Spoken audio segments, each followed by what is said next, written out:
Hola, ¿cómo estás? ¿Cómo están?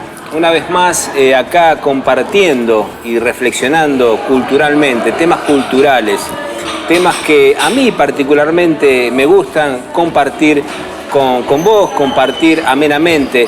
Y una vez más, Reflexiones Culturales está dándote un poco información, un poco relatándote yo, Sandro Álvarez, un poco de escritores, de gente del labor artístico.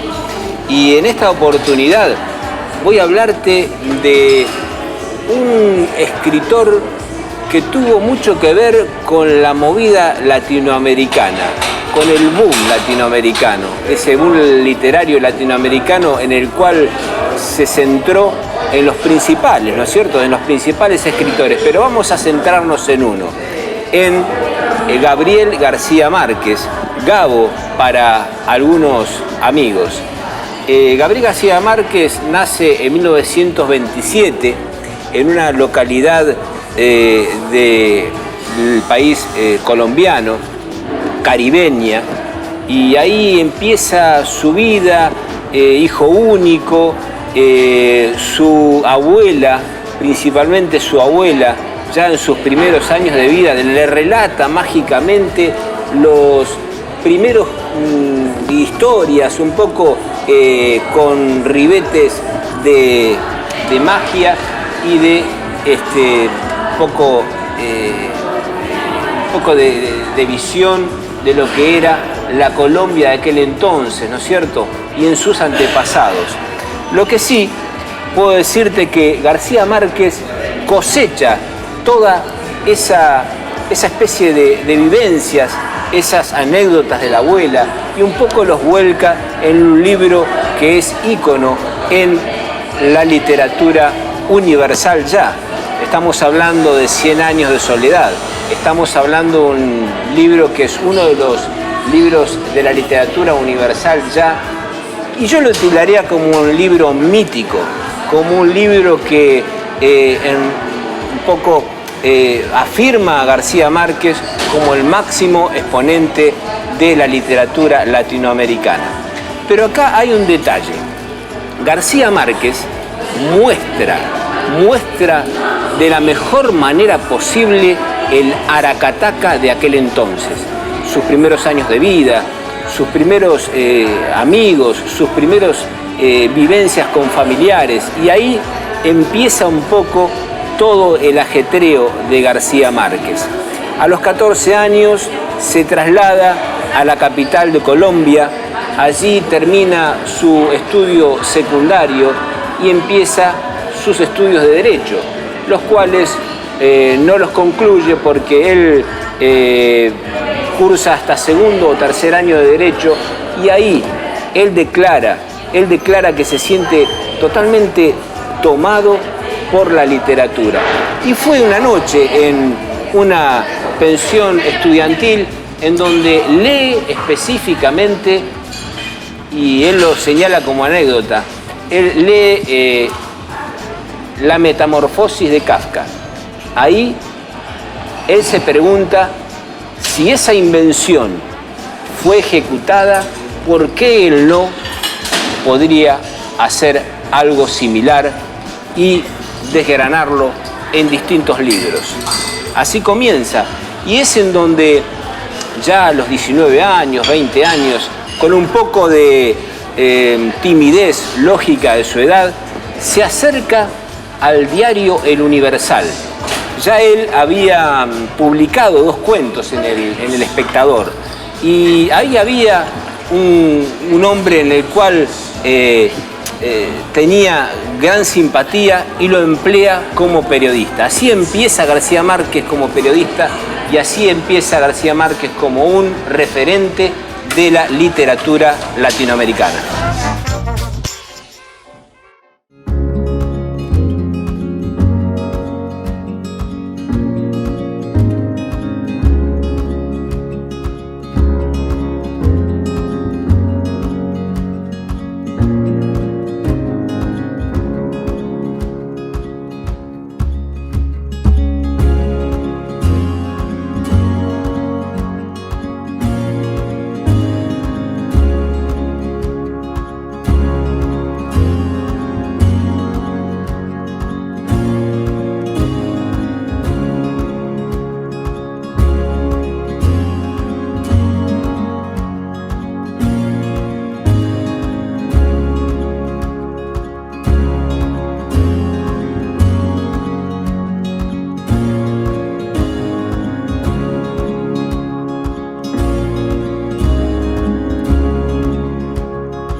momento singular fue cuando él relata testimonialmente cómo escribe y para qué objetivo escribe Crónica de una muerte anunciada.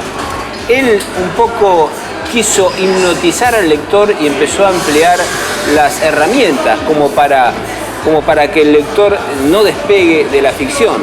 Es así que Crónica de una muerte anunciada comienza en una madrugada que Santiago Nazar se despierta justo cuando lo iban a matar ese día o esos días sucesivos. Entonces él dice, el lector no se va a mover y va a seguir al personaje a ver cómo lo matan, cuándo lo matan y en dónde lo matan. Y es cierto, el lector sigue toda su ficción y lógicamente, decía él, un lector avesado va atrás de la historia, al final de la historia, a ver cómo termina.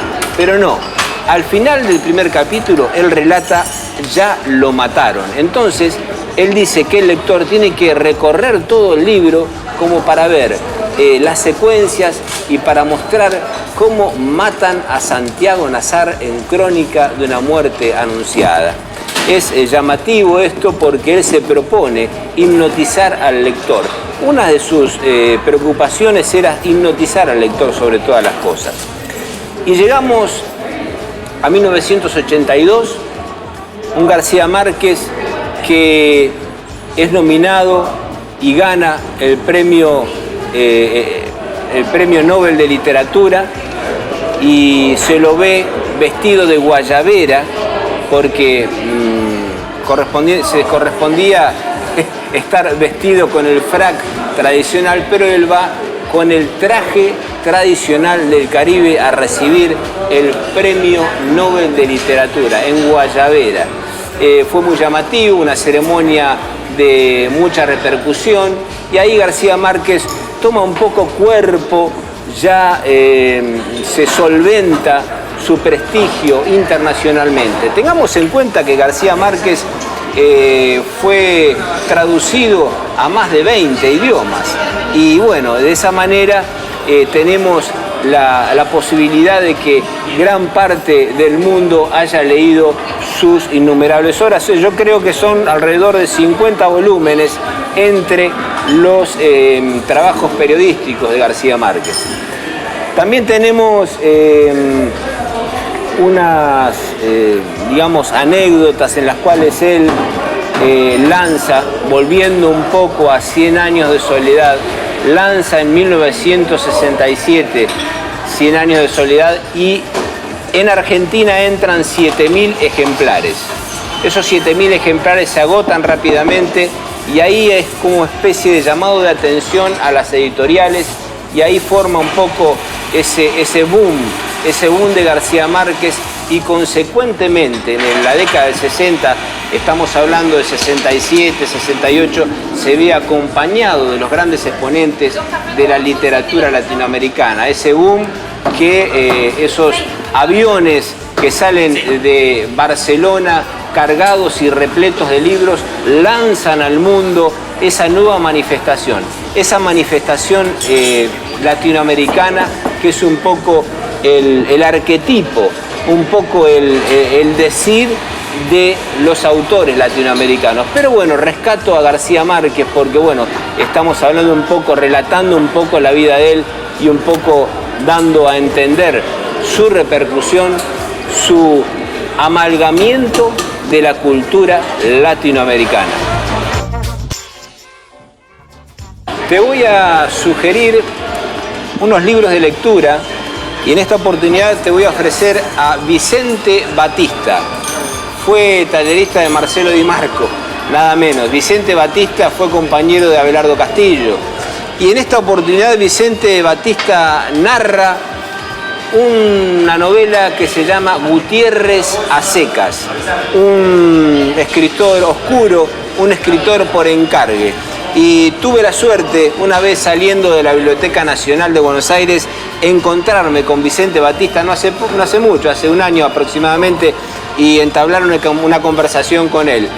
Creo que es presidente honorario de la SADE y es un eminente escritor. Digno de leer, Gutiérrez a secas, y lo pueden conseguir en librería seguramente. Después un poco volcándonos a la poesía latinoamericana, esa poesía que acentúa mucho lo latinoamericano con ese fervor de ideología, voy a sugerirles a Pablo de Neruda, Canto General 1, Canto General 2, manifestaciones poéticas en las cuales hablan de el afincado sentimiento de lo latinoamericano y el afincado sentimiento que tenía el maestro Pablo Neruda, lógicamente Premio Nobel de Literatura. Y también a nivel local, estamos entre puntaltenses y lógicamente les voy a sugerir un libro de un amigo, un querido amigo, El Edil de Mario Gastón Belicio. Una historia que relata un poco satíricamente las peripecias y un poco el triunfo de un personaje que quiere salvarse de las comisuras de la sociedad y de nuestro tiempo. Y bueno, una vez más, yo quise en esta oportunidad, te agradezco enormemente tu atención y quise una vez más compartir con vos este momento de reflexiones culturales. Soy Sandro Álvarez, un servidor, y nos estaremos viendo en la próxima misión. Chao.